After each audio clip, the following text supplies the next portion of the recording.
Hey, Just unfortunate that Clark and Adams are like injured, but anyway.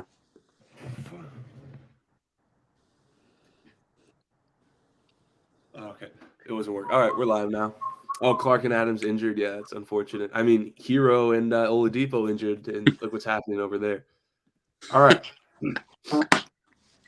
Welcome everyone to the. Oh, let me post this on Snapchat too. Welcome everyone to the 31st episode of Some Casual Takes, a podcast hosted by me, Stephen Pepper, featuring other sports fans debating interesting topics with the most casual takes. This episode is brought to you by no one. I'm here with Kieran again, Kieran on TikTok, and Manzi Camilla. Manzi's going to be our NFL draft expert today. I wonder who he's got taken number one. You're gonna be surprised. Okay. Oh no. I'm sick right now. There was no show Monday. You guys know I usually go live on Monday, but I was sick really bad. I'm still sick today. You can probably hear it in my nose, but after what happened, I just have to get this mock draft episode out. And after what happened last night in the NBA playoff world, only 2 playoff games happened last night, and they're probably some of the 2 best games I've seen in the last 5 years. I had to pull up a pod. Like Draymond Green said, you're gonna get this podcast, bro. You're gonna get this podcast, bro. So we out here. Do you guys see the schedule for tomorrow too? It's insane. Probably the greatest. Joel, you sent me that. Probably the greatest slate of games on a singular day in NBA history. Well, you got the Cavs, Knicks in Cleveland, 3-1. Yeah. Cavs elimination game.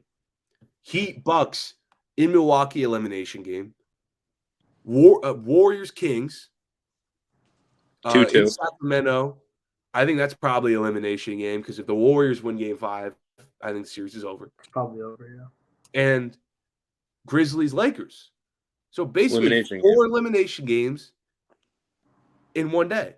It's going to be an insane day of basketball. I'm not going to do anything else but watch the NBA. I'm at a no life the NBA. Also, shout out to NBA schedule makers. The Lakers play their Game 5 before the Warriors play their Game 5. Shout out to the schedule makers for with these weird 3 to 2 day breaks. I don't know how they do the schedule. Some teams get 3-day breaks. Some teams get 2-day breaks. I don't know. I don't know how they're going to solve it, though, because, the NBA just refuses to schedule playoff games above 7:30 p.m. And when the MLB is doing literally playoff games on the Tuesday at like 1 o'clock, I don't know if the NFL is going to change. I mean, the NBA. Hopefully it does change, though, because the playoffs are literally milked for 2 months. I think the MLB postseason lasts literally like a month, and that's because they play games every day from like 1 o'clock to like 8. I think the NBA should probably start doing that, but I don't think they'll ever do that for ticket purposes.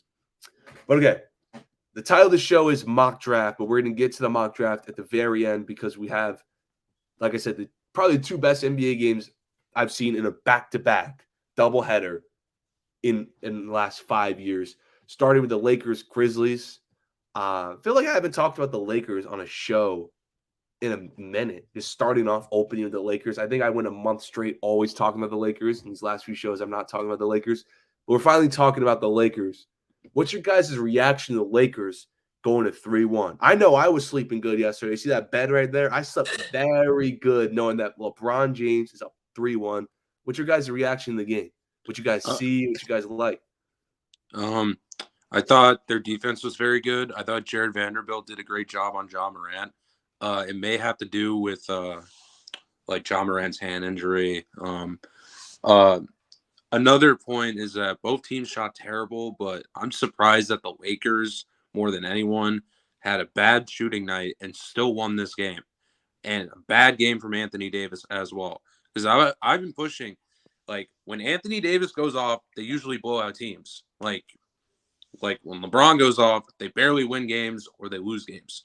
It was just really shocking that, like, how the game was going, that the Lakers were going to win this game. And I really thought the Grizzlies, after they came back from 15, were going to win this game. But hey, we said it on last pod, if Anthony Davis goes off, they're winning that game by like 10 points. LeBron goes off, they're winning that game by like 1 or 2. It's going to go to overtime. And it literally happened. yeah. It literally happened. I'm surprised he even won that game with Anthony Davis putting up like 2 points on horrible shooting. I'm surprised. Yeah, Anthony Davis played terrible. He played terrible on offense, and they still won. It shocked me. It really shocked me. Joel, what do you think, bro? Man, just a masterclass from the Lakers team. I really like the grit that we showed. We're finding ways to just win ball games. This is the team that I imagine could take us to the ship. And last night, like you saw us stall out for a little bit. The offense wasn't really moving. The third quarter, and they kind of figured out like what we wanted to do.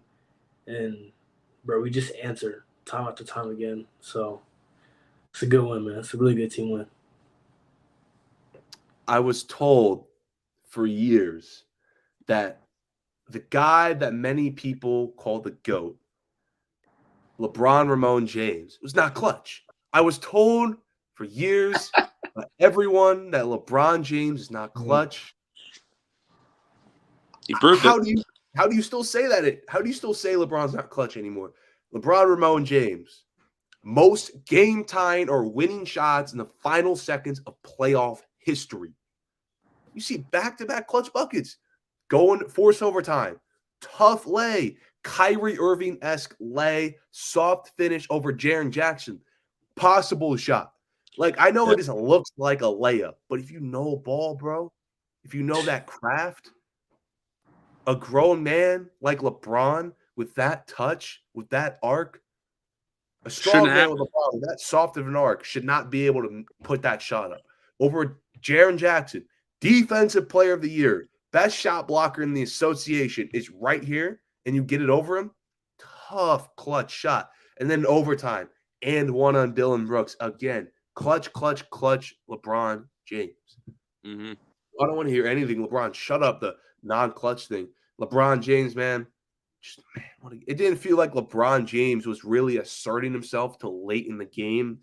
But when he finally asserted himself, it was worth it, man. First 20-20 game by a Laker since prime Shaq. 2004. The man is in year 20. Year 20. And he had the first 20-20 game since prime Shaq. It's also crazy because like no one shot good on the Lakers too, and like when they needed that bucket, LeBron James was there. And I've always said that I have MJ as the GOAT, but like I can't deny that LeBron is probably like top 2 clutch player ever. I think he's more clutch than Kobe. He's obviously more clutch than Larry Bird. He's arguably more clutch than Jordan. Like clearly more clutch than Steph. Oh yeah, 100%. That's not even close. That's not even close. I'm just saying like there's only 2 guys I'm taking for a game-winning shot. It's Michael Jordan and LeBron James. That's it. And Jimmy Butler. And Jimmy Butler. Hey, if we had a show on Monday, because I'm not talking about Warriors and Kings, oh my God, the agenda I would have pushed against Curry. First of all, calling a timeout when they have no timeouts, and then missing the clutch shot at the end of the game. Oh my Lord, Steph Curry got saved because I had no show. I want to talk about that because like I can't deny that Steph Curry, it didn't matter what he did at the end, like the entire game. If Steph Curry calls that timeout and the Kings hit that game winner, no one would be talking about that game from Steph Curry. No one. Like, it's crazy. Yeah, it's crazy how like people said Steph Curry would have choked. Yes. He got lucky also too, not just because I didn't have a show, but because if Harrison Barnes would have made that 3, or the Kings would have been better that last possession, if the Kings were just giving the Warriors the game back that Steph was trying to give them, we'd be having a whole different conversation. That might have been one of the worst blunders in a fourth quarter final minute by any superstar ever. Yeah, and it doesn't matter how good you played the entire game. Like, they're going to remember that moment. Like, he pulled a Chris Webber, and they just got lucky. They got really lucky. Exactly. But back to the Lakers. Yeah. So, like I said, and one on Dillon Brooks. Shout out to Dillon Brooks for dodging the media. We saw that. Talking about I'm good, no comment, I'm out. Saw that, Dillon Brooks. What's up, bro? Like Lucas said, everyone talk when they up or something like that. Everyone talk when they're up. That's what Lucas said. You're the front runner, bro. That's Dillon Brooks. You're a phony, bro. You're a fraud. LeBron James and one. The man said, bro, I'd rather guard Miami, Cleveland LeBron because that'll be a tougher assignment. He's old. I'm giving you I don't respect you when I get 40. You respecting that and one, go up 3-1, buddy. I will say this. Dylan Brooks' comment was hilarious, though. It was funny. Yeah, he's old. It's funny. You know what's funny? 3-1, bro. That's funny. But I did think, this game got out of hand. The Lakers at one point were up 13? And I was like, 15, okay, this is going to be a good game. And in the second quarter, they'd gone that huge run, the Grizzlies, and only go down 2. And the Grizzlies kind of take control of the game going into the fourth quarter. So I was like, okay, I'm starting to panic. We're down 7. LeBron James is not asserting himself. He's got a lot of rebounds. I'm talking about offensively. LeBron's not really asserting himself. Anthony Davis, nowhere to be found. D-Well. Shout out D'Angelo Russell real quick, man, because before that, first half, he was terrible. Oh, I was ready to cut D'Angelo Russell. I was about to send in the chat yo, we ain't re-signing this dude. Talking about we'd rather pursue D'Lo than Kyrie. No, I'm calling Kyrie. I was about to say, yo, Pelinka, call up Kyrie right now. D'Angelo Russell, see you later. He starts getting going with a couple floaters in the third quarter. All of a sudden, we're down 7. He hits 3 straight threes. We'll take that. We'll take that. When the game seemed like it was over, we'll take that. And as far as Anthony Davis is 4 for 13. He was playing great on the defensive end. I get that. But we also asked Anthony Davis to be great on the offensive end, too. So we can't just, excuse him. 4 for 13, 12 points. And I think before overtime, he had 7 points, 8 points? He had 4 points, I think. It was before that bad. Overtime. I think he had 6 points or something like that before overtime. Overtime, he was great offensively. He was getting his putbacks. He was good offensive. I think he made scored 5 in overtime. His last 5 in overtime. I will say this though, yeah, because if the Lakers let's say they beat the Grizzlies in 6, because let's assume the Grizzlies win Game 5, they win in 6. They play the Warriors next round. Anthony Davis has to be the best player on the court. We can't see that performance ever again, from Anthony Davis, because Steph Curry. Steph Curry is going to cook the Lakers. It doesn't matter what defense you bring out of him. He's going to cook the Lakers. Anthony Davis has to be the best player on the court during that series in order for them to win. He's got to play better. The Lakers got away with Anthony Davis playing so poorly offensively because of a lot of reasons. One, it's a good sign because this Lakers I think, are showing that they're the deepest team in the league. I said in my predictions video, the Lakers made so many moves in the offseason. This team is too deep not to win the first round. And it's showing. They're becoming one of the deepest teams in the league. Vanderbilt coming out like he got shot out of the cannon. 10 points quickly in the first quarter. Kind of saved Anthony Davis. They don't get that production from Vanderbilt offensively, especially early. Lakers probably lose that game. And you got guys like Austin Reeves coming in, Dennis Schroeder hitting a couple buckets. So the depth of the team definitely helps him, Anthony Davis. It also helps when the Grizzlies are shooting horrible.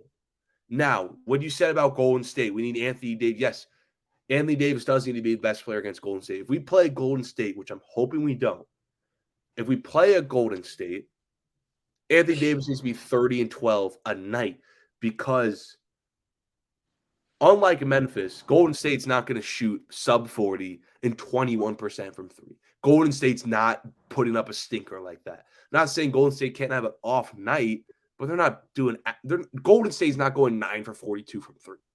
They're not.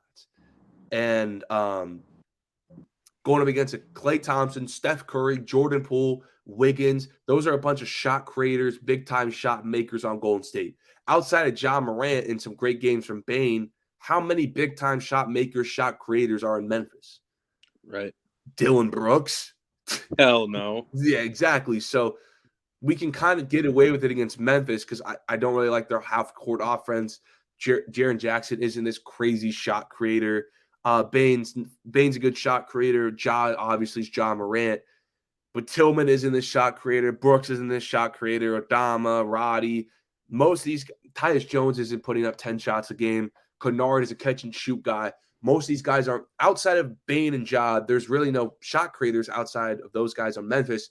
So, yeah, when they do play against Golden State, they need Anthony Davis to be well. I get what you're saying, obviously, of course. Because, if Anthony Davis is putting up 15 and 10, they're not going to win. They may get swept. If he puts up 15-10 against Golden State, yeah, they lose it by like 10 points. Yeah, like every game. Like I also don't see that happening though, because they're just not as good of a defensive team as the Grizzlies. Right. I mean, AD's gonna eat that series in the interior. Memphis is probably better with a Tillman and Jackson than Golden State. Probably in the interior, but they have Draymond and Looney.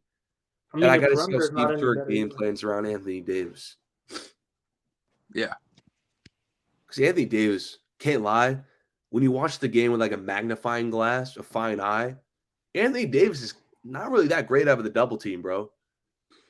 Like out of that high post, I see a lot of just ball dying when it goes to Anthony Davis's hands. Turnovers, lack of cutting, bad shot making, shot taking.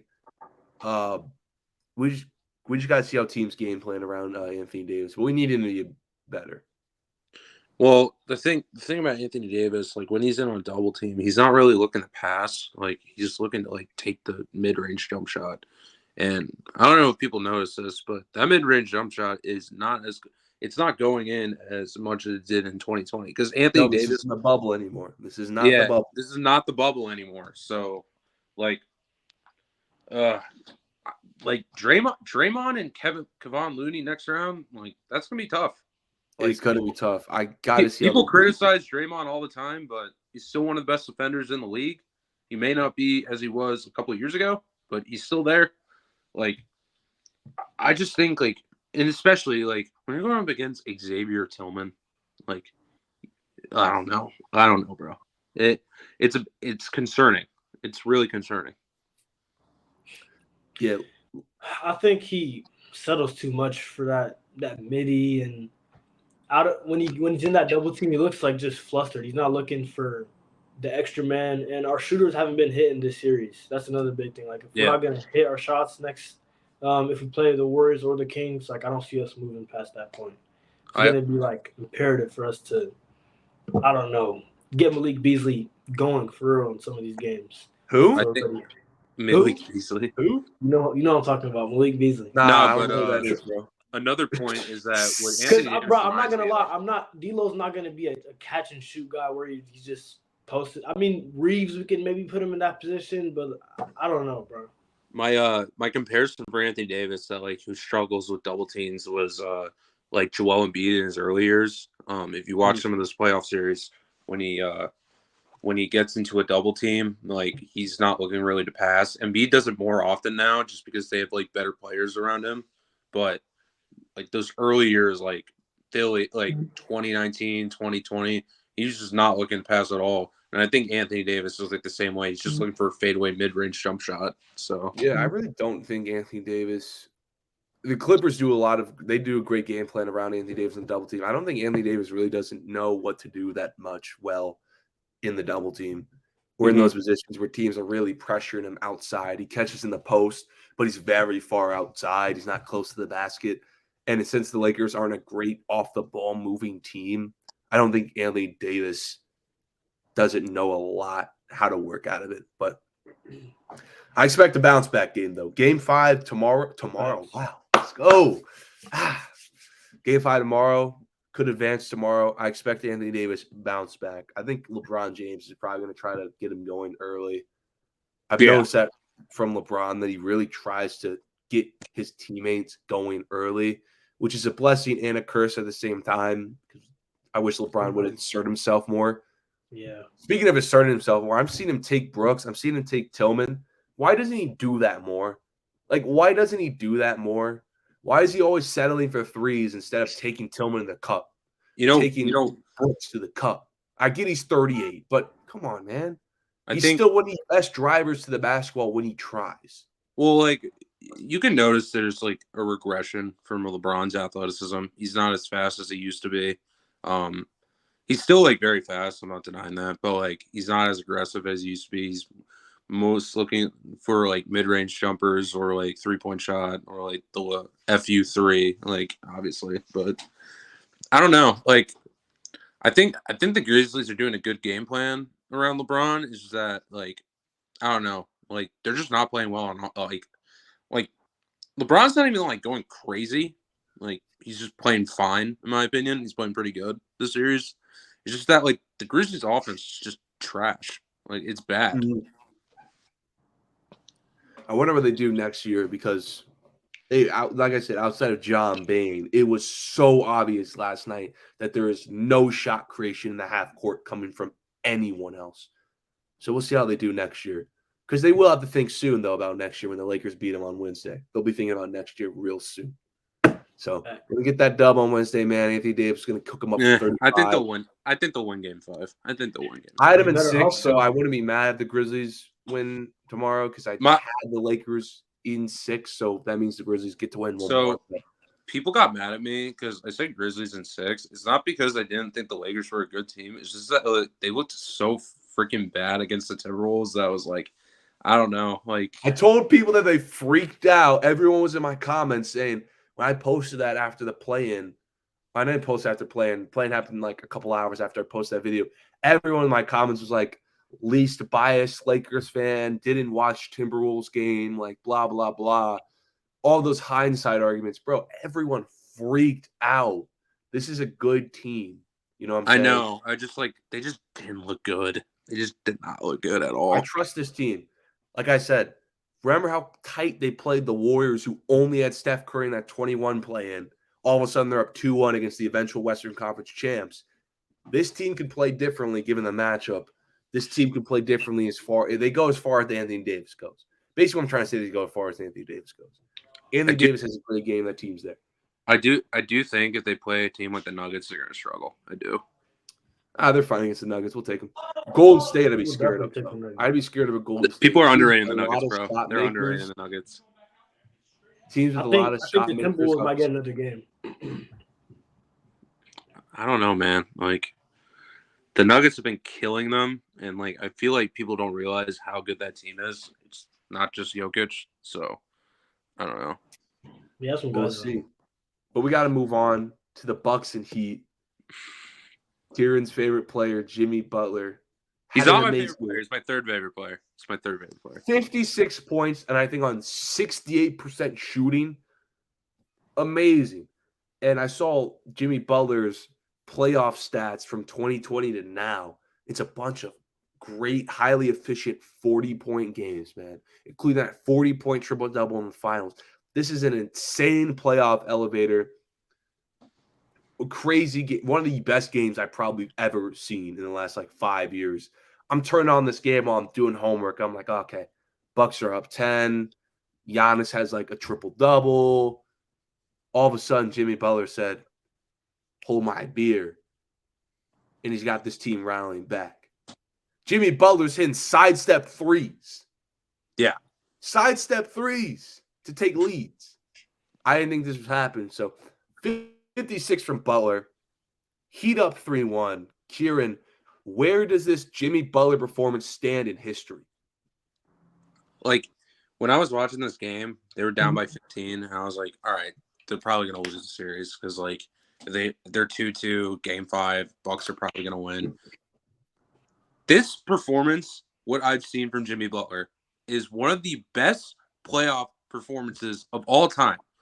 You can't name 10 better performances than this because the fact that he carried this team with no Tyler Hero, no Victor Oladipo, and they still won, and Bam was playing bad on offense. You got to put it top 10 because there's no way that he was that efficient against the Bucks where Giannis is a triple-double, Brook Lopez is giving you 40, and they still win this game. It's crazy. You got to put it as a top 10 playoff performance of all time because it was the best defense in the league. Giannis was coming back, arguably the best player in the world, giving you a triple-double, and you still win with, not great spacing and not great role players. You got to put it top 10. Bro. I know it's the first round. I can at least say this is the best Heat performance ever. I think this might be better than LeBron's Game 6 in 2012. I think this might be better. I get it's in the first round. But this is 56 points. Kieran put it perfectly in context. This is 56 points on 68% shooting. Not against the Orlando Magic when the court's wide open.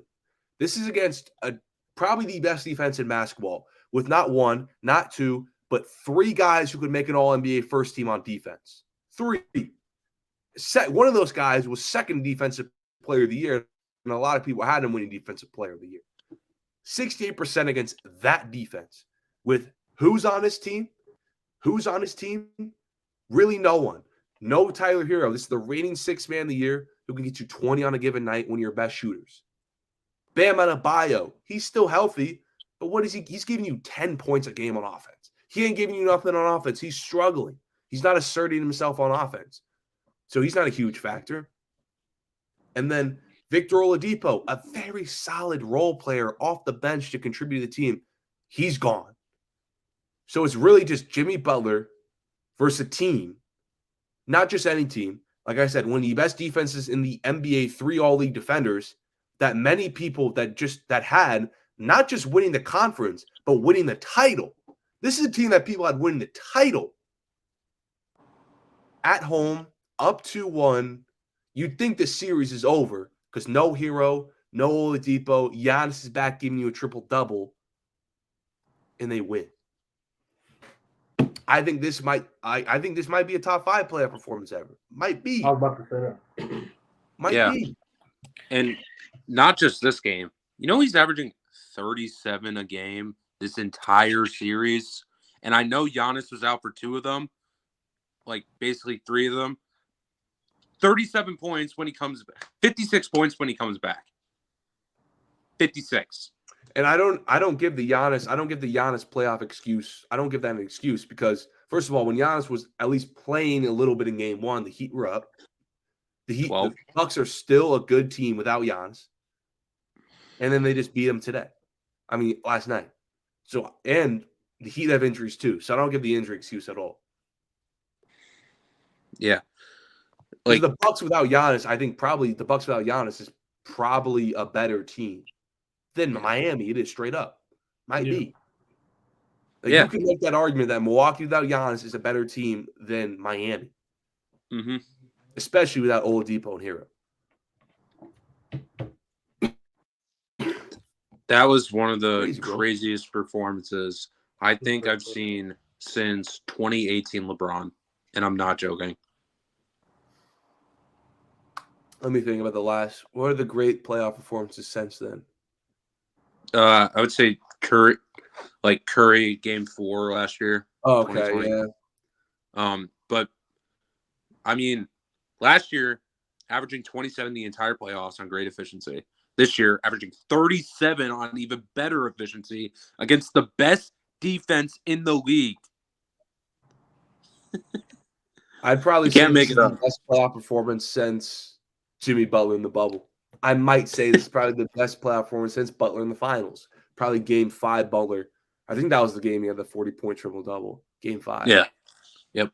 Joel, what do you think about this game, bro? Himmy Butler. Butler. From the words of the great Shannon Sharp, that was a virtuoso.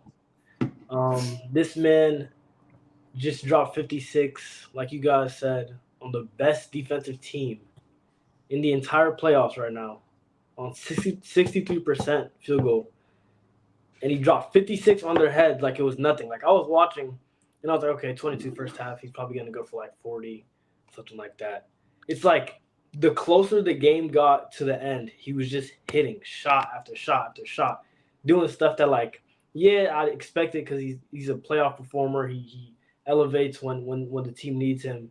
But it was like genuinely like eye-opening to see what that man did last night. And unarguably, that was the best Heat performance of all time, and I put it in my top 5 playoff performances. Yeah, because like Kieran said, you got to understand, no Hero, no Oladipo. Yeah. Giannis comes back. Heat lose that game.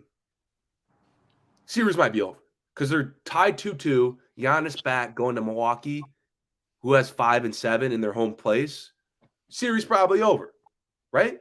Yeah. Like series is over. Mm-hmm. And it's not just like, oh, he had a nice 56 points. He needed all those 56 points. All of them. Because he wasn't getting anything from anyone else. This wasn't a game where, he just caught fire. Team was just playing well, and he also had 56. This was a game where, they needed each one of those 56 points. I think he had half of their points, bro. And he needed all of those points. There's no one else who's going to help him. I also think, he shot, 50% from 3, too. Very efficient. And I think I saw a stat where it says throughout the series, on all of their starters in Milwaukee, people that they're throwing at Jimmy Butler, he's shooting at least 50% on everyone as his primary defender. As Giannis, he's shooting 50% on Giannis, shooting 50% on Lopez, shooting 50% on Middleton, shooting 50% on Holiday. These are all league defenders he's shooting above 50% on, bro. Can we also say this man is 33 years old? Yes. And he's not like a Curry or Kyrie who's just getting elite spacing off these defenders. He's taking it right to him because Jimmy Butler's not this crazy. He's not like this crazy dribbler or has this huge bag where you can get this insane spacing off a defender. He has to make these tough shots in your face for him to score, and he's making a lot of fundamental, just bag work, just fundamental stuff. Just the will to beat the dude in front of him. That's what I see when I watch the game. I also want to talk about Giannis because I've been pushing that Giannis is the best player in the world. I don't think he was bad. He's not bad. He was just terrible in the fourth quarter. Yeah, the missing shots, missing layups. You know why, Kieran? Yeah. They built that wall with Bam Adebayo and took him off that free throw line. They took him away from that free throw line. They built that wall in the interior. I've always questioned, why is Giannis the clear-cut best player in the world? He still has limitations in his game, and you literally saw it last night in the fourth quarter. So who would you put the best player in the world? Steph Curry? Well, I think there's only 3 answers. I think it's either Giannis, I think it's either Steph Curry, or Jimmy Butler. Nikola Jokic. Yikes. Ain't Jokic, bro. Sorry. Ah, damn it. We're in beat at, bro. I got him at 4. Yeah. Dude, I think the Heat just defensively with a Butler and a Bam Adebayo, I think defensively they match up really well with Giannis. I think I saw a stat on Twitter about because they played in the bubble, they played in 2021, they're playing now. Bucks Heat, I think it's been 10 games now Giannis has played against them. In those 10 games, Giannis is only averaging 21, 22 points a game on some mid-efficiency. The crazy thing is, even though the Heat got swept in 2021 because their entire team was hurt, Giannis didn't play great in that series. Butler was horrible, though. Butler was really bad. We erased that off his legacy. We don't talk about that. We don't talk about that. No one talks about it. He was horrible. Jimmy Butler was 29% from the field. Bad. But Giannis wasn't that great too. No, I'm just the thing is, the Heat had the same problem with the Lakers that year. I think Butler missed the first 12 games in the year. So. Yeah, that is. I'm looking down these stats here. Yeah. 29%. I'm looking back at this. I'm looking at their 2020 run. Man, Chris Middleton was super underrated that year. He's leading his team in scoring multiple games. Chris Middleton was good. He was their big-time shot maker, bro. People say Drew Holiday was better that year. I think it was Chris Middleton. Nah, it was Middleton. Mm-hmm. Middleton was the second best player. Middleton was taking all the big shots in that game. Mm-hmm. Speaking of fourth quarter, where Giannis was. Dude, you see some of those late game decisions? He had some big-time dunks in that finals. I really want to talk about Drew Holiday because I've been seeing a lot of people say he's the best guard defender in the league, and he absolutely got cooked last night. So, yeah, talk about it. So it wasn't even Jimmy Butler. It was also Gabe Vincent. I want to give a shout out to Gabe Vincent. He actually played pretty good in the fourth quarter. He's hitting really big buckets. But he was in some big buckets. He had that corner. I think they called it too. Also, he had the coldest celebration, and no one talks about it with the hand in his face. Oh my god, that was so cool. But no, I'm just saying, Heat Knicks. I'm a Knicks fan. I'm looking forward to it. Dude, Heat Knicks, one of the 1990s type series are we about to get. That series offensively is probably going to be the worst series we're going to have. I'm not going to lie. I legit think Jimmy Butler is going to average 40 against us. Well, you got to see if is Quentin Grimes going to be back in time for that series. I don't know. Maybe it's going to be tough. Because who are the primary defenders you're going to throw against Jimmy Butler? The Knicks on paper are a better team, but it's just like the Heat just have Jimmy Butler. So let me ask you about Jimmy Butler. Yeah. Is Jimmy Butler a top 10 player right now? I mean, you can probably make that case. I think the lowest I think the lowest you can put Jimmy Butler at this point in time is 12. I think you can put him over Kawhi because Kawhi has missed a lot of time. Kawhi is also injured right now as well. So if you want to put Kawhi lower than him, I'm okay with that. The thing is, he's been the best player in the playoffs this year. He's the best, he was top 5 playoff performer last year. Yeah, you could probably put him top 10. I think there's no thing with him and Tatum that separates them. I really don't, because Tatum's a better shot creator. He's a better shooter. He's a better he's a better scorer in general. But when it comes to finishing, when it comes to defense, when it comes to passing, playmaking, I think Jimmy Butler is right there with Tatum as a player. And the only reason I didn't do that is because I think that in the regular season that Jimmy Butler, he was good. He wasn't top 10 material, but when it comes to the playoffs, every time, every year, he's you got to put him top 10. I think you have to put him top 10 at this point. I really do. I'm looking at my top 10 list. Giannis, Jokic, Embiid, Curry, Doncic, Durant. Those are top 6 locks. Those are 6 guys you have to put in there. Yeah. Now, I think you have to put Anthony Davis in there, but if you don't like his consistency and health, I can see why you have him out of the top 10. I would put him in the top 10, but if you don't like his consistency and health, I can see why you take him out. Kawhi Leonard, I think he's a top 10 player, but if you don't like his health, then I can see why you have him outside the top 10. Tatum, I think he's a top 10 player in this game, but some people don't like Tatum's consistency. Some people don't like that dog in Tatum. So I can see why you have him outside the top 10. I don't think you should. LeBron, I can see why you don't have him in the top 10. He's regressing. He's old. I'd probably still put him in 10. But I can very well you see him putting him at 11 or 12. And then you got Jimmy Butler and Damian Lillard are the last 2 guys I think have an argument for top 10. I don't know if you're picking there, Kieran, Butler or Lillard.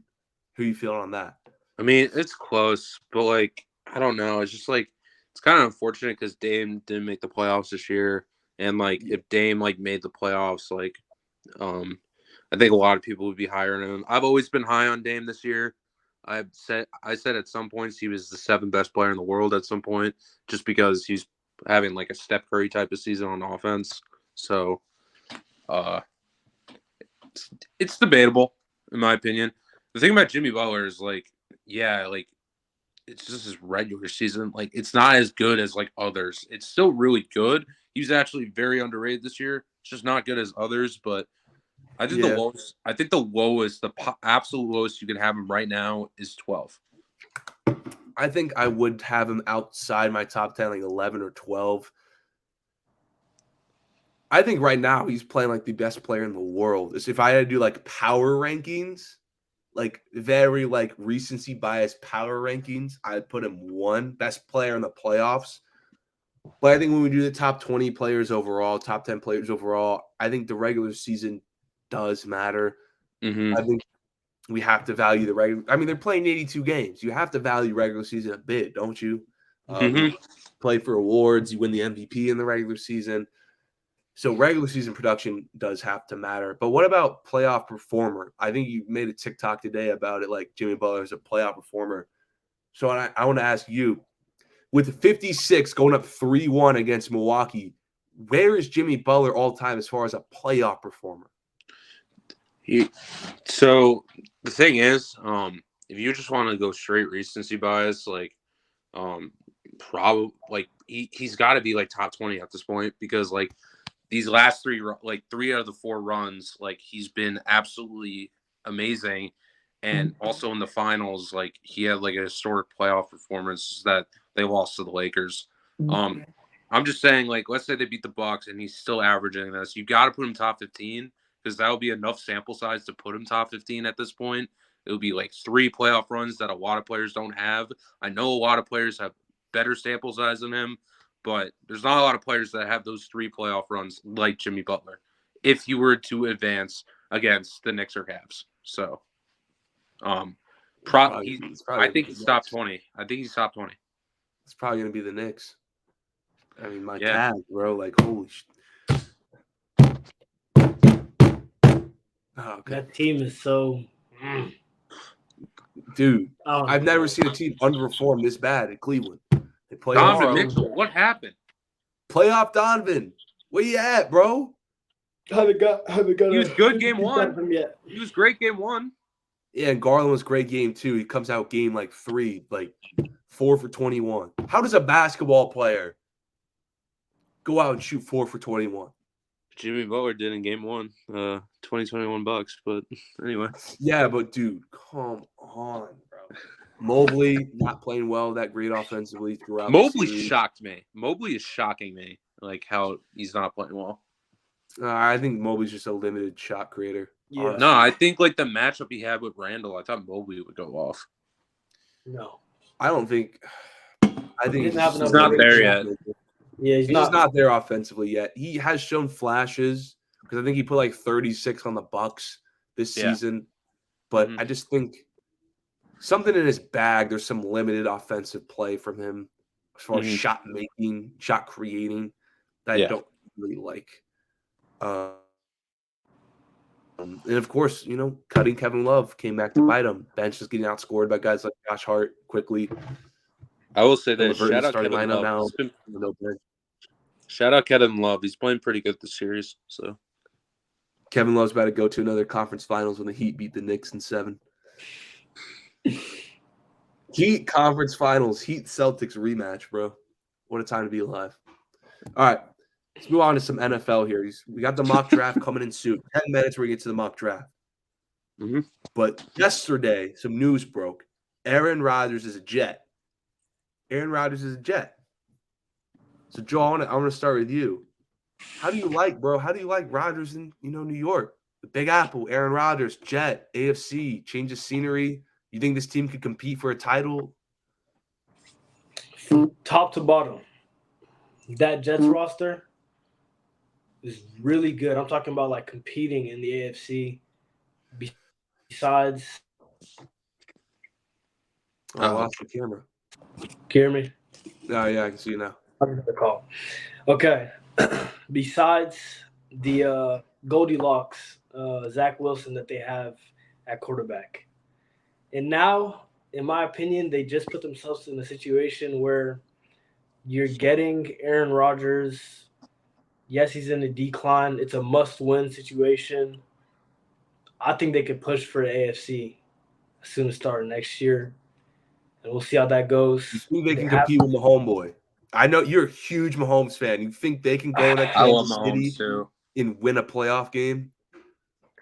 I don't believe in Aaron Rodgers in the playoffs. So I mean, no. But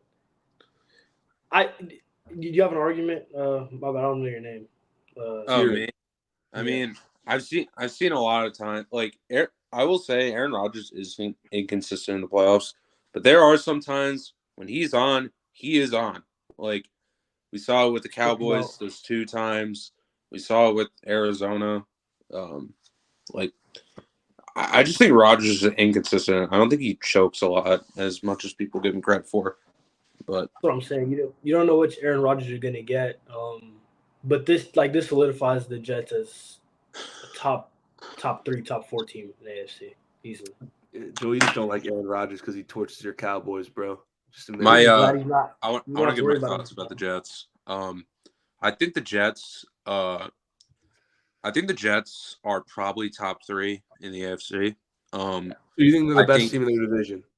With division specifically with Miami and Buffalo. So if they're top 3 in their division conference, that means they gotta be the best in their Josh Allen, like, I get it. Josh Allen, Stephon Diggs, one of the best QB wide receiver duos in the league. But I'm just saying, like, watch out for Garrett Wilson this year. He's about to have a monster year. They also got Allen Lazard and Corey Davis, who can be a good wide receiver 2 and 3. Their defense is only going to get better with Quinn Williams, Sauce Gardner. I think his name is DJ Reed on the other side. Yes. They have CJ Mosley. Their defense is going to be great. Robert Saleh is a good coach. The only thing that concerns me is their O-line because they're not healthy as much as other O-lines in the league. I think Elijah Vera-Tucker has a lot of potential. Mekhi Becton, I thought he had potential before the injury, but I think the Jets are arguably on par with the Bills. I think the Bills got worse this offseason. I think the Bills' window for the Super Bowl is closing very quickly. So I think it's the Jets' time to shine. So, yeah. I mean, well, also talk about their O-line. They do have a pick, so they can probably get an offensive lineman with that pick. What pick do they have? Oh, they swapped, so now they have 15 now. Originally, 15, it's not that bad. It's not that bad. It's not bad because they did a swap. They had 13, but in the Aaron Rodgers trade, they swapped with Green Bay, so now they have Green Bay's 15th, and Green Bay has the Jets 13th. The only concern with the Jets is that, or like the Jets, they're going to lose their first-round pick next year just because Aaron Rodgers is probably going to play 65%. Yeah, that conditional second-round pick. So 2024. They should be fine, but if Rodgers plays 60% of his snaps, it becomes a first-round pick, which he probably will. I mean, 60% of his snaps. How many games would that? I thought it was 65% of the games. It was 65% of plays, so snaps. Oh, okay. Okay. Probably like games or something like that. So just say like games, honestly. So he probably only has to play like 11. Yeah, so 11 out of an 18-week schedule, 17 games. So yeah. But yeah, the Jet I think the division has 3 teams that can potentially like come out of the AFC. They got the Dolphins, who got better. I think Xavier Howard is going to have a better year than last year because he's not going to have as much pressure with Jalen Ramsey there. He's going to be the cornerback 2, which is good for him. Yes, Ramsey's tough. Tua should be more healthy this year than last year. I think the freaking doctors for the Dolphins screwed that man out of a pretty good year last year. They obviously got Tyreek Hill and Jalen Waddle, probably the best wide receiver duo in the league. The Dolphins are going to be scary too. The Patriots are going to be bad. I think the Patriots like 5 games in that division. Oh, it's going to be some dark years for New England incoming. Yeah. All right. So my opinion. Mm-hmm. Holy sick! All right, let me blow my nose.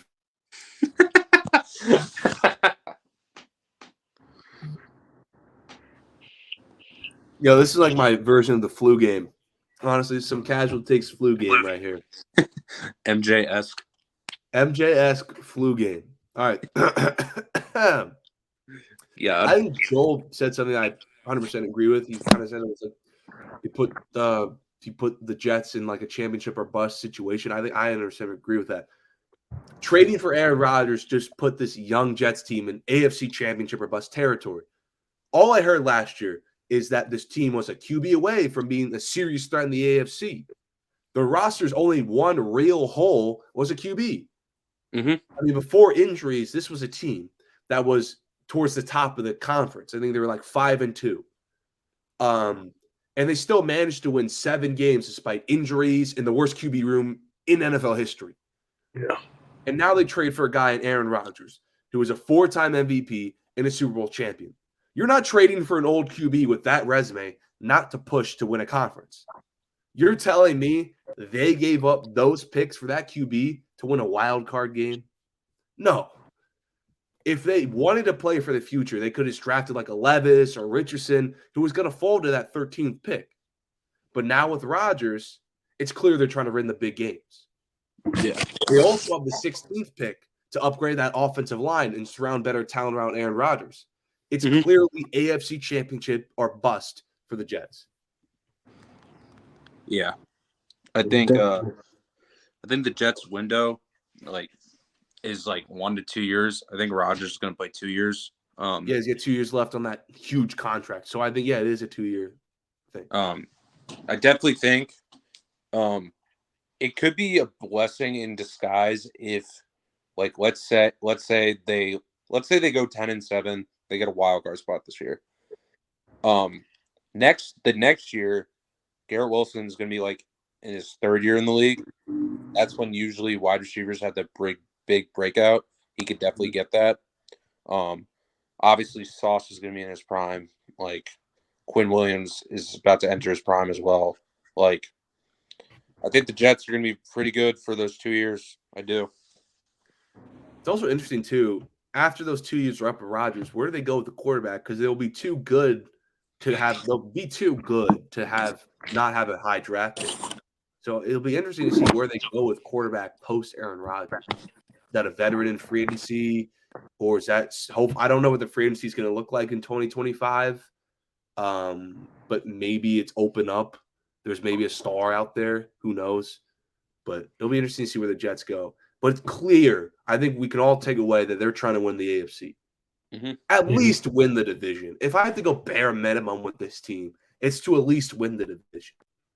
Yeah. Because at 13, either Richardson or Levis was going to fall at 13. Either one of those guys were going to fall.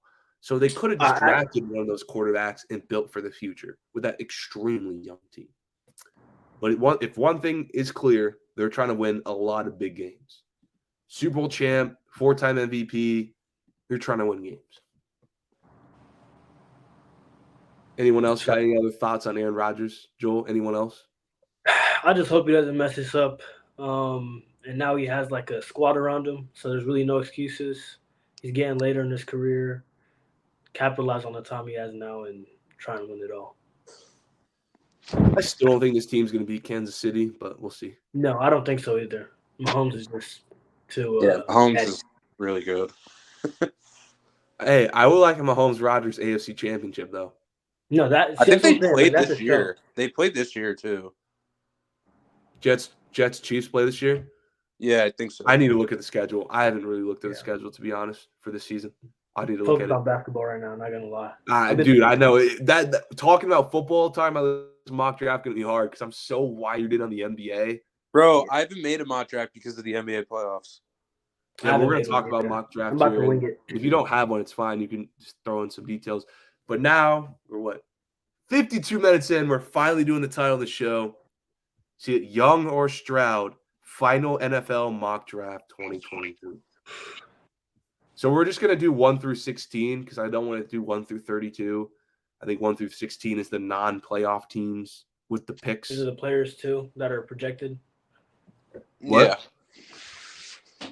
It's not who we think the teams are going to pick. It's who we think who we would pick if we were in those teams' positions. Yeah, I know. Not who we think is going to go here. I know. I'm saying. Like if the Cardinals are picking 3, it's not who you think the Cardinals will take. It's who you want the Cardinals to take. This is our mock draft. We're building this some casual takes final mock draft. And with the first pick in the 2023 NFL draft, I'm going to start with you, Joel. I know you got a lot to say about your boy. Who's Carolina taking at 1? Taking Bryce Young, bro. You changed. Whoa. I agree. I'm taking Bryce Young. I'm not saying this is a bad pick. I have him going 1, but why?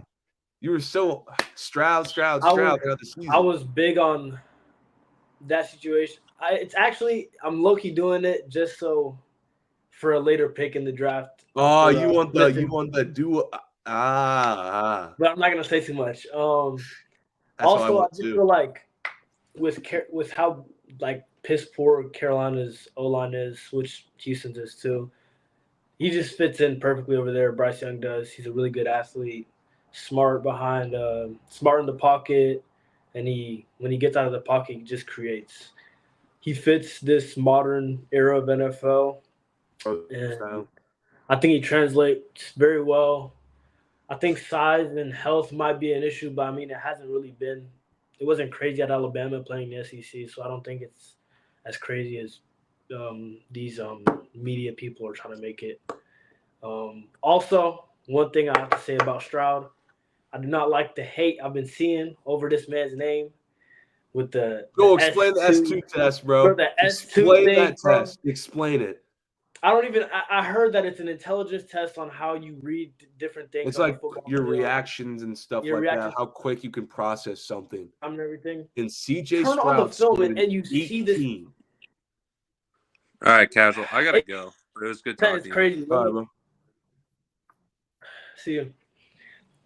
18%, first of all, let me just say, is insane. I thought that was like a fake number at first when I saw that coming out. But if you turn on the film, you see there's no problems with Stroud reading anywhere on the field. I'd go as far as to say, like, he reads as well with the best of them. Not as big of a question as it was for Justin Fields. And you see the narrative that they're trying to do on Ohio State QBs. But I'll just leave that there. Yeah, and then, I'm taking Stroud number 2, obviously. So we got Stroud at 2. I do think Bryce Young is the safest pick for Carolina. I think he better fits their situation. His size is an issue. It actually wasn't that big of an issue in Alabama, to be honest. I think he only had, 2 batted balls in last year or something like that. Like, it wasn't that crazy. He's very poised, great playmaker, very smart. 98% on that S2 test, very smart guy. Stroud at 2.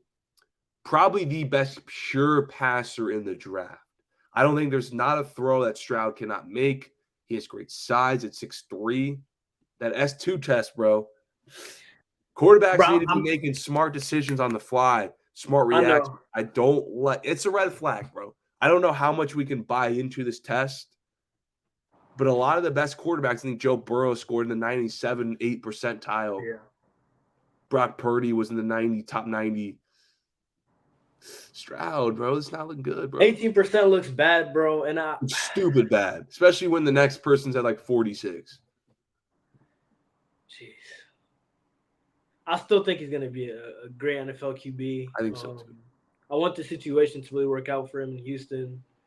That's why they need to draft my guy Smith and Jigba at 12. Yes, with. Hopefully he falls because I got that too at 12. You have who? I said hopefully he falls to 12. No one takes him at 9, 10, or 11 because I don't think they will. But I'm just saying hopefully because that would be the perfect pairing. So literally. At 3 is Arizona. I have Arizona taking Will Anderson. I wasn't really the highest Will Anderson guy because when I saw the tape, it wasn't the craziest tape in the world, if I'm being honest. But he has still great talent. This defense is not one of the worst in the NFL. They bring in a defensive head coach. I feel like this is a defensive guy you can build around. So defensive head coach gets a defensive guy you can build around. I'll take Will Anderson. I think it's the safest pick here. I don't know. What about you? His athleticism. I'm also taking Will Anderson for pick 3. His athleticism is really jumps off the charts, and his motor. His pass rushing, I guess you could say, is a little it's underdeveloped compared to guys that you've taken in the top 3. I think Chase Young coming out was. I like Chase Young better coming out. Yes, that's what I'm saying. A way better edge rusher. I wouldn't go as far to say Aiden Hutchinson is. I think him and Aiden Hutchinson are just it's kind of pick your poison because Aiden Hutchinson's more refined pass rusher. I did like Aiden Hutchinson coming out a bit better. His athleticism, there were some questions, and then for Will Anderson, it's kind of different. But at the end of the day, he's a stand-up individual. He's gonna show up to work. He's gonna work hard, and yes, he's a great. I don't know. Guy. It's a good situation for. Who do you think is the more skill edged, Hutchinson or Anderson? Because Hutchinson was more of a bull rush type guy, whose hands. No, Hutchinson is a little better with his hands than Anderson. Okay. I'd say Anderson can be in that. You can have him stand up in a 3 tech, and he can get after the quarterback all day. Okay, so my Indianapolis Colts at 4. So we're taking Anderson at 3. My Colts pick at 4. Now, I don't know how high you on Richardson. Everyone else is high on Anthony Richardson. Everyone's like, yo, Colts should take Richardson because they know I'm a Colts fan. They're like, Colts should take Richardson, bro. I'm not really that high on Richardson. I see the ceiling is – you can't see the ceiling. This is some Cam Newton type ceiling. You can't see the ceiling. But if I'm the Colts, the organization is not in the position to take a project like Anthony Richardson. Anthony Richardson's a project that's going to take 2 to 3 years. I don't think the Colts are in a position to wait on a quarterback in 3 years. Now, Levis is not crazy to find like a Stroud or Young, but he's more to find refined than Anthony Richardson. I'm taking him. I got great arm, great size, more NFL ready than Richardson. I'd take him at 4 because the Colts desperately need a quarterback. You just stole my answer again, bro. I was gonna say, have you been like seeing? It's like a smoke and mirror, bro. Like I saw people pushing the Will Levis agenda more recently, trying to get him. I'm seeing a lot more Richardson, honestly.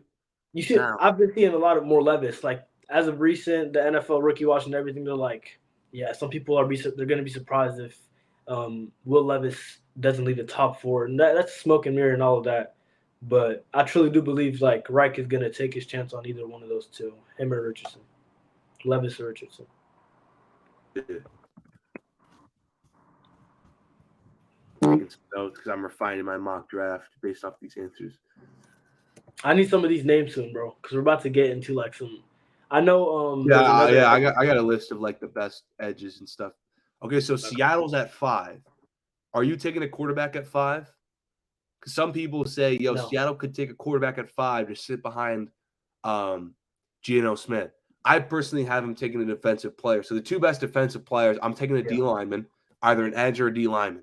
So the 2 best players on that front 7 would be either Tyree Wilson from Tech or Jalen Carter out of Georgia. Now, me personally, I'm taking Tyree Wilson. I didn't really watch much of him in college, but watching the tape, I like his length. His tape's impressive. I like his size. Yeah. He doesn't have the baggage of the Jalen Carter. Now, I'm not really up to date on that Jalen Carter situation. Is he in serious trouble? Because he was involved with that thing in Georgia, right? I need to do more looking into that. I don't think it's going to be an issue as far as him like being in OTAs and stuff like that for whatever team he gets drafted, though. But teams are thinking about it. Yeah, teams have the baggage as a Jalen Carter. He messed up his bag. I'm not going to lie. Seattle, obviously, I think they should take defense here. People saying Richardson, I don't think so. When you think about Seattle when they were winning, what was their identity? Defense. Think about the Legion of Boom, defensive guys on the edge. Their identity was defense with Pete Carroll. Why not do that again with building a defensive foundation around an elite edge and a Tyree Wilson who can get to a quarterback effortlessly? So I take Tyree Wilson. You can take Carter here if you want. It depends who you like better. I'm taking Jalen Carter. Okay. I feel like both of them are day one guys where they're going to step in and make like a change to that defense. I don't know. Hopefully this can like what Jalen Carter is going through right now can fuel him to do something even crazier. Get defensive rookie of the year or whatever. I got Seattle taking them. Okay, Lions at 6. This is one of the worst pass defenses in the NFL. I like what they've done over the offseason, but this is still one of the worst defenses in the NFL. I think they can get more help defensively. I think they take a corner here. I think some people say maybe get like an edge to go align with Hutchinson. I can see him getting a defensive lineman to go next to Hutchinson and make a nice little front 7. I think they go corner again. They signed C.J. Gardner-Johnson the offseason. They traded Okudah. I didn't even know that till like last week. Do you know Okudah got traded, bro? Yeah, I heard. He's on Atlanta. Yeah. So your boy Okudah's gone. Yep. So C.J. Gardner-Johnson, I think they take a corner to pair next to him to have a great duo. I don't know how much tape you've watched this kid. Christian Gonzalez from Oregon. Great length. He might be the best corner in the draft. He is, but I feel like the Lions might make a bad pick and reach for like a Joey Porter type of guy. Not this early, but I wouldn't be surprised. I think it's a little too early to take Joey Porter. I don't think Joey Porter. Who's that? There's a quarterback too that plays for another. What team is it? What? On the look up the cornerback depth for this draft. Well, there's another who on the Lions or like in the draft? No. The draft. Well, there's Devon Witherspoon. I like Devin Witherspoon. I think they could do something like that. But Christian Gonzalez is the best corner in this draft. Devin Witherspoon is arguably the best corner in this draft. I think Gonzalez has the edge because he just is a bit bigger. He's got a bit better length than Witherspoon. Witherspoon was putting up some Sauce Gardner stats in Illinois. I was seeing like his passes attempts allowed, and he's putting up some Sauce Gardner numbers. I just think he's a bit smaller than Gonzalez. I kind of take a corner. He's a bit longer and still fast. But the Raiders pick at 8. No, this is 7. The Raiders pick at 8. I'm taking Witherspoon there. Their defense is another terrible pass defense. They definitely need help there. Offensively, they're fine. They got Josh Jacobs, Adams, Waller. Offensively, they're fine. I think now they got to go defense. Who's in a division with Mahomes, Russell Wilson, and Herbert taking their head tops through the air? You got to go get a DB. If you want to be in this division, you need a shutdown corner. Get Witherspoon. That's why I think the Raiders would take Gonzalez if Witherspoon is already taken. I think they take either one. They take either one. Yeah. It's like a 1A, 1B type thing. Mm-hmm. It really just depends, though. It really depends because I just think I like Gonzalez's size a bit better, so I take him there. Yeah. And then the Falcons at 8. Now I think they take defense here. This is where I have him at Jalen Carter. Now, Tyree Wilson or Carter, I'd have switched. I think if Seattle takes Jalen Carter, then the Falcons take Tyree Wilson.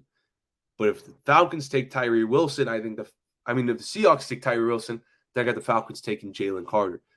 I think with Jalen Carter, with the off-the-field issues, I don't think they're going to be substantial, but they are there.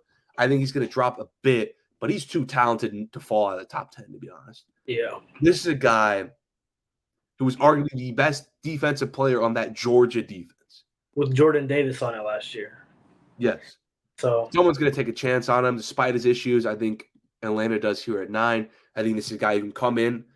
I think this is a pretty good edge D lineman draft with a couple guys who can instantly come in day one and be great. I see a lot of defensive rookie of the years in this draft.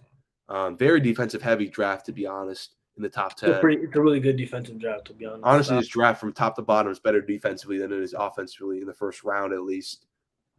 So I got Carter here. You got Tyree. Franchise guy for their defense. I got Tyree Wilson. Yeah, see, that's what I said. Now the Bears at 9. Your boy Justin Fields gets a high draft pick. I'm going tackle. Paris Johnson Jr. I'm going Paris Johnson. Ohio State University. Tell us about your boy Paris Johnson, bro. Obviously, you've seen a lot. Paris Johnson is probably the most fluid 6'7", 300-pound man you'll ever see. He's started off playing guard. He's literally one of the most versatile players besides Skoronski, who's the other tackle in this draft. Skoronski's very nice too, but I give Paris the edge. I give Paris the edge just because he's a better athlete. His arms are longer. I don't know. He's a up north boys from Ohio. Fits in right in with Chicago and that tradition, and I think Fields is in for something if he gets that left tackle. I think we've yet to see the potential of Justin Fields, and he's their franchise guy. I think the way you could see the way you get the most out of your quarterback's potential is to give him time to throw. Justin Fields has not had time to throw in his 2 years here in Chicago. Why not give him probably the best tackle in football?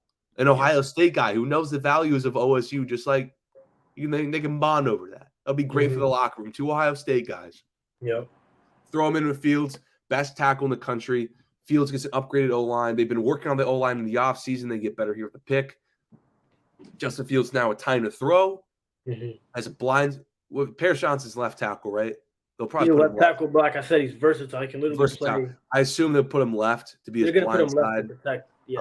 So blindside protection in a division that I think is going to go defense. And then he has DJ Moore on offense too. So they got better offensively. Fields has better pieces. He has an offensive line now. So this is the time for Justin Fields. I think if Bears better not take defense. I hear a lot of people saying Bears take defense. Bears better not take defense. Paris Johnson is the pick here. Manzi, camera gone.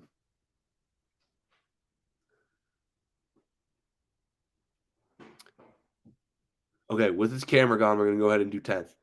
While he comes back, we're just going to do 10 anyways because we have – okay, there he is.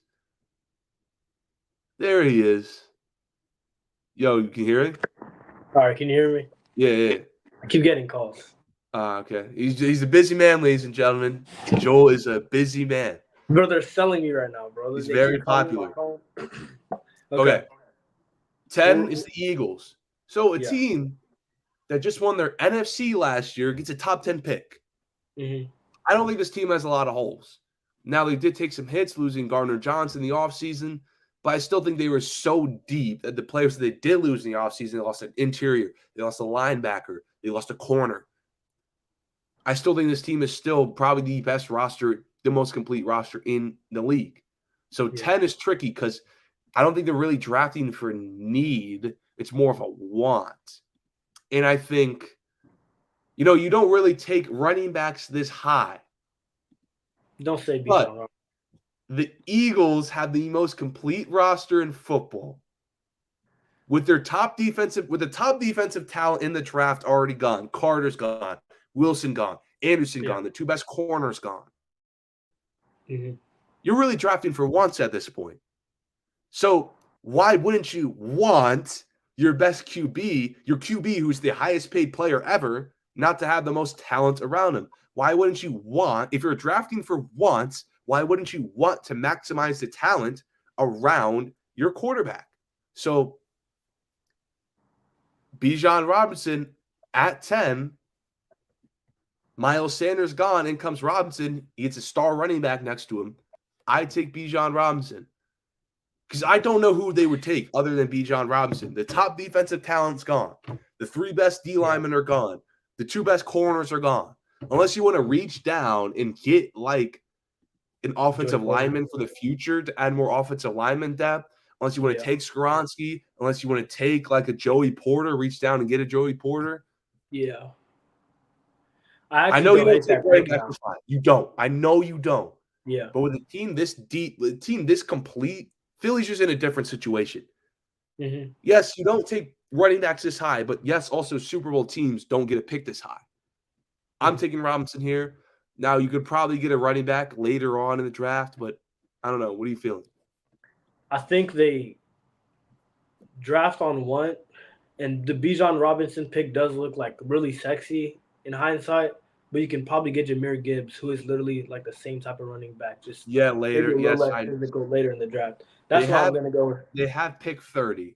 So then who would you pick? I just said Joey Porter. He's a physical corner. Maybe not as fluid as you'd like, but who's their opposing corner? Slay. They lost. You know what? I might change my pick. They lost Gardner Johnson.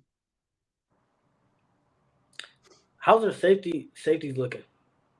They didn't lose anybody, did they? Nah, they just lost a linebacker, a D lineman, but they still have Cox, they still have Slay. Okay. Their core is there, but Gardner Johnson's huge. Honestly, I might change my mind and go Porter. I might. I'll change my mind. Porter was supposed to be the number one corner coming into this. I'm really high on him. After seeing like Gonzalez's tape, I saw him he was playing on Oregon last year, I'm pretty sure too, against Garrett Wilson and Olave, and he was holding his own. So yeah, I'm going with Porter. I saw what he did with Marvin Harrison. Kind of got cooked, but who's not getting cooked by Marvin Harrison?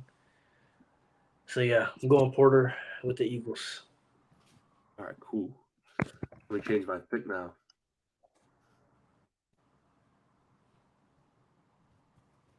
I have a feeling Levis is going to go higher, bro. I'm hearing a lot of people saying he's going to fall. I don't see him falling, bro. All right, so you got Tennessee taking while I changed my pick on my notes. You have Tennessee taking at 11. Team with a lot of needs. This is not good roster. Who you got him taking? I think you go O-line here. You go Skoronski. The second best tackle in the class. That's a Northwestern guy, right? So that's a Big Ten offensive lineman. Guy. You know, Big Ten offensive linemen, you know they're good. Yeah. Yep. So I got him taking Skoronski too. They released that 3-time Pro Bowl offensive lineman Taylor Lewan. So this means that Tennessee has probably the worst offensive line in football. Yeah. And that's bad news when your team's identity is carried by a running back. Mm-hmm. Worst offensive line. The team's entire identity is built around a running back while they have the worst offensive line. That is probably not designed for success. So get an offensive tackle, get an O-lineman to pair him next to help open up holes for your star, the guy who carries your team.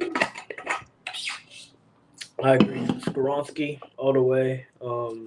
And I'd say he's a better run blocker than Paris Johnson too. So this checks out completely. Okay, 12. You already said earlier, if they can get Stroud at 2 and that man is still open at 12, you got to take, no hesitation, Smith, my nigga. I think Smith will be open at 12 because I don't think a lot of people are going to go offense in the top 10.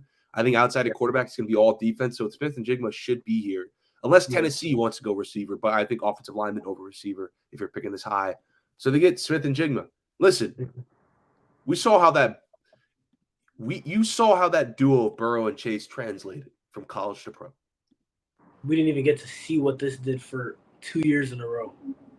Just imagine. If Burrow and Chase told us anything about dynamic college receiver and quarterback duos in college to pros, you got to take Smith and Jigma easily for Houston. That's facts. Houston, if you want to change your offense overnight, you get Stroud and Smith and Jigma, no questions asked. No questions asked. Yep. And then you still have that guy, Pierce, not Damian Pierce. What's his name? The running back? Yes. Sound like it. I'm pretty sure you said it right. His last name is Pierce. I don't know his first name. You know, am I selling?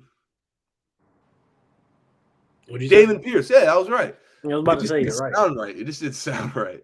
The tryhard apparently to somebody because someone said he's a tryhard on TikTok. I thought that was the funniest thing ever because they said he really got no skill. He just runs hard. So yeah, you get Smith and Jigba. You have a running back. That'd be a nice little big 3 down in H-Town, bro. Honestly, nice little young big 3 to build around. Okay, Packers. They move up to 13. Aaron Rodgers. They swap those picks. No more Aaron Rodgers. Jordan Love time. I got him taking receiver here. Some people say, "Oh, get defense." I got him taking receiver here. Listen, Jordan Love's in. If we know anything about young quarterbacks, they excel better when you give them the best weapons possible. Zay Flowers. I was going to say Flowers. Zay Flowers. So they got Dobbs. Christian Watson looked pretty good last year. You put Zay Flowers in the slot. That's a nice little one. It's a nice little 1, 2, 3 for Jordan Love to debut as a star. That could be a dynamic offense. Yes. It's, you have Jordan Love, first year officially starting. It's the best for you to give him the best weapons possible. Anything throughout the last couple years in the NFL, get your young quarterbacks the best receiving options possible. You draft a young receiver, put him in there. It's a nice little receiving core you got for Zay Flowers. So New England. Now, I see a lot of people saying Joey Porter or a defensive back. I think this offense is terrible, bro. This is probably the most mid offense ever. Mac Jones and a collection of mid receivers and mid running backs. I'm going offense here. I don't know. So you told me Smith and Jigba, Zay Jones. Who do you think the third best receiver is in this draft? Third best receiver.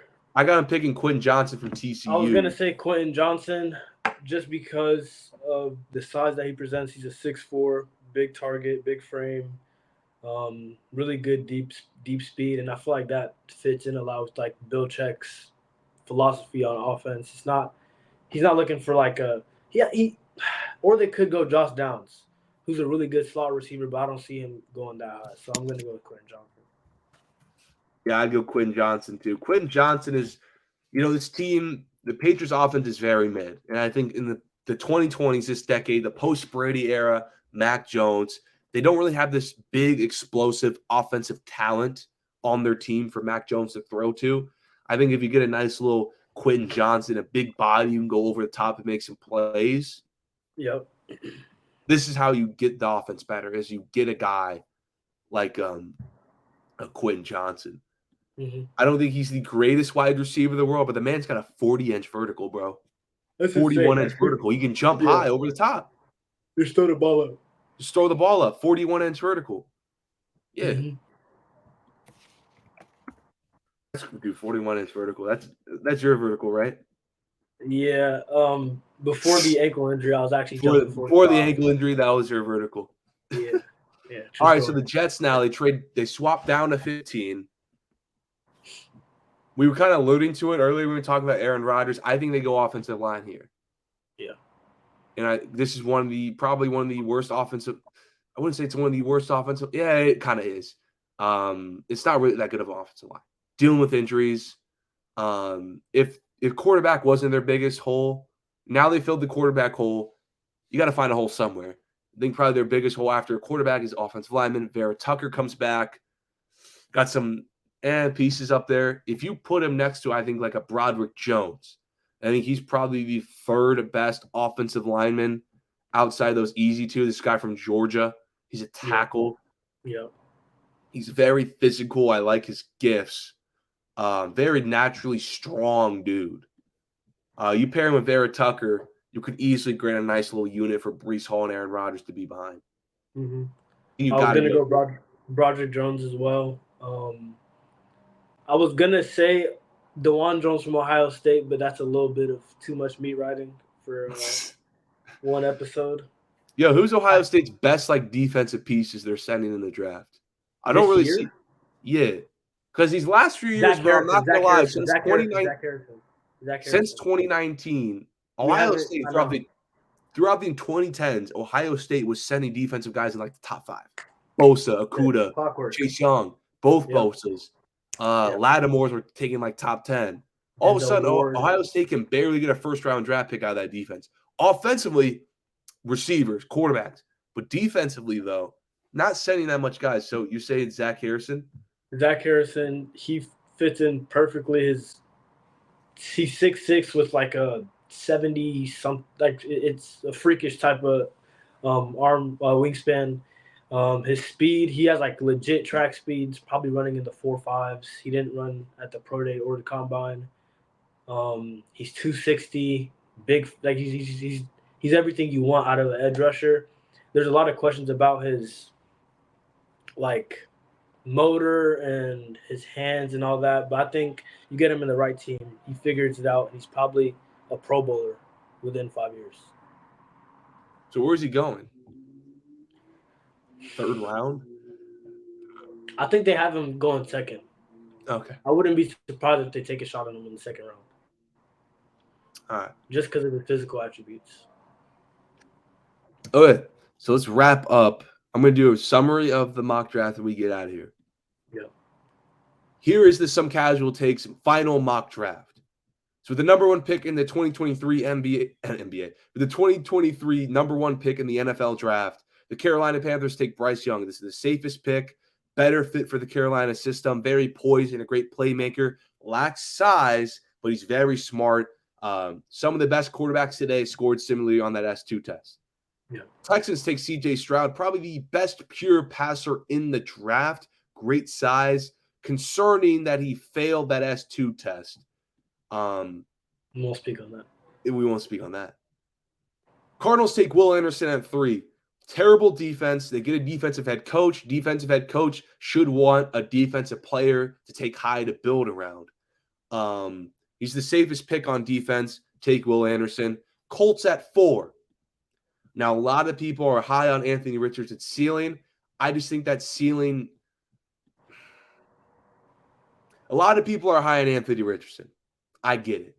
He has a ceiling that we can't see. But the Colts aren't in the market for a project. The Colts are not in a situation for a project. The Colts – we all know the Colts are taking a quarterback. Post-Andrew Luck era, they failed 3 times with veteran quarterbacks. They need a young quarterback. A lot of people are saying take Anthony Richardson. I just don't think the Colts are in a situation for a project. Anthony Richardson is a guy who I don't think won't blossom for 3 years. The Colts don't need a quarterback. The Colts don't want to take a quarterback who's not going to be good in 3 years.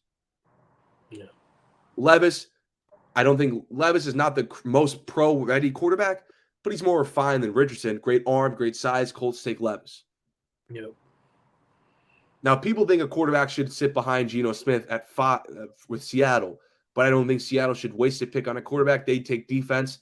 Seattle's entire identity when they were great in the 2010s was defense. Why not for Pete Carroll to get that going again with an elite edge who can get to the quarterback effortlessly? I take Tyree Wilson. A lot of people say Jalen Carter, but I take Wilson. He doesn't have the off-the-field issues. The Lions are one of the worst pass defenses in the NFL, and with Okudah traded, I think they take a quarterback here in the secondary. They signed C.J. Gardner-Johnson. They could lock that division down through the air easily if they take a cornerback to make that a duo. Christian Gonzalez, I think, is the best corner in the draft. Great length and speed. So I take Gonzalez there. Now, the Raiders are also in the same position at 7, like the Lions. They're a horrible pass defense. They have the offense, just like the Lions, but their defense pass is horrible. And the Raiders are in the division with Mahomes, with Herbert, and Wilson. These guys can throw 50 times a game. You need a corner. You need a pure corner. You need a shutdown corner. I think they take Devon Witherspoon, who's arguably the best corner in the division, in the draft. But sickness. But I like Gonzalez's length a bit better, so I think Gonzalez gets picked first. But Witherspoon in college in Illinois, he was putting up some Sauce Gardner numbers. Gonzalez just has the better size, but Witherspoon is not a bad pick at all. Now Jalen Carter goes to the Falcons at 8.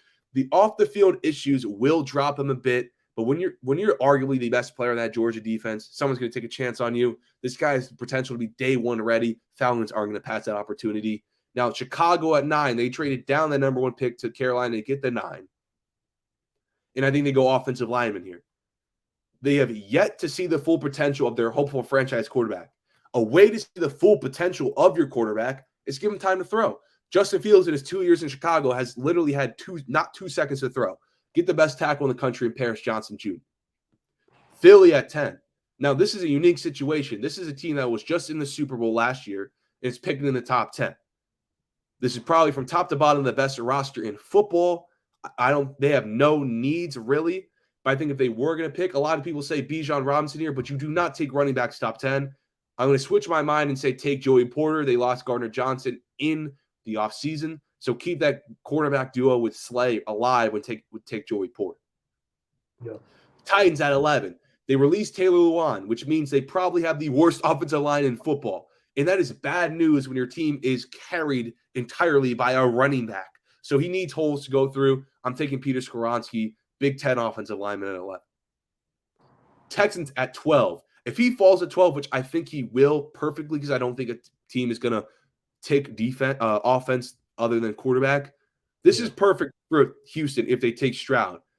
If we learned anything from the Burrow and Chase duo in Cincinnati, we know that these college duos aren't going to translate.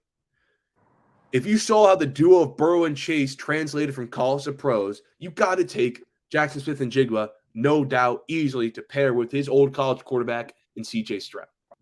Yep. I got to blow my nose again.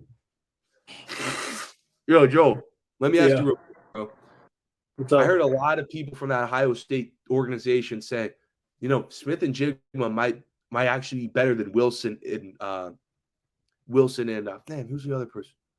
Olave. Do you believe that as well? I thought so as soon as I saw that catch against Nebraska week 3 of his freshman year. I'm being serious. I'm talking about ball skills. His release, he's not like as good straight line speed as those two. But when you just watch the tape, he makes people miss off of the line every single time.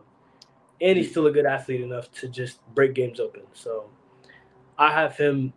I still have Wilson doing better in the NFL, but I wouldn't be surprised if at a certain period of time, Jackson Smith and Jigba is a top 10 receiver in the National Football League. Did he play at all last year? No. He played Notre Dame and played limited. He played got injured that game, played limited snaps against Iowa, and was done for the year. Had 1,600 yards. Packers swap pits with the Jets in the Aaron Rodgers deal. So now it's the Jordan Love show for the Packers. And if we learned anything in the last couple of years of the NFL, you have to, if you want the most out of your young quarterback, you've got to give him the most offensive talent. So the Packers got to go offense here. I got them drafting Zay Flowers. Watson and Dobbs, their wide receivers 1 and 2, looked pretty decent last year. You get Flowers out of the slot. That's a nice little 1-2-3 trio wide receiver for Love to open up his starting year with. Take Zay Flowers.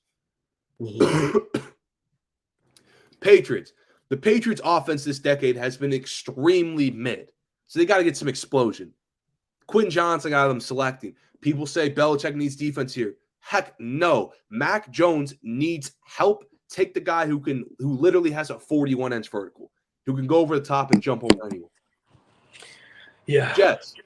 The Jets swapped picks. Now they're at 15. They don't need a quarterback anymore, which means their biggest hole is offensive line. With Vera Tucker coming back, team him up with Broderick Jones from Georgia, pure strength guy this is a guy who is very strong, naturally strong.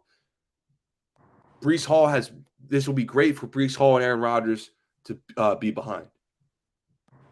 And at 16, Commanders, I think they take Deonte Banks. They had the offense. Honestly. They have nice offensive weapons, but they're in a division with 3 playoff teams. They need defense. Take Deonte Banks. So that was just some casual takes, 1 through 16 mock draft. I think we did a pretty good job, man. I think we did pretty good. Shout out to Joe Camilla with his fingerprints all over this. Man. Appreciate you guys for tapping in to the 31st episode of Some Casual Takes. I'm going to be back Friday. I'm going to be at 12, man. Thank you, Joel, man. We're going to put this to test. If we're 100% right, I'm going to submit this to all the league offices. I'm going to email all of them, say, yo, Joel Camilla said pick Zay Flowers, pick. We're going to see. We're going to see. I think a lot of my picks are going to be right, too. I really appreciate you guys coming. You're going to see me Friday at 12. We're going to have a lot of NBA to talk about. Hopefully, the Lakers have advanced by Friday because Ring 5 is loaded. Lakers in 5. All right, peace.